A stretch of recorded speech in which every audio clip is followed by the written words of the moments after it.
コン台だけ置いていきます僕ウコンって飲んだことないんだけどさ、やっぱ違うの？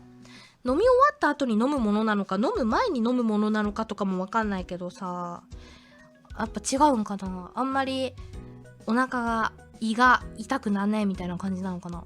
あ、楽になるんだ。全然違う。先に飲むんだ。へえ。あ、なんか待って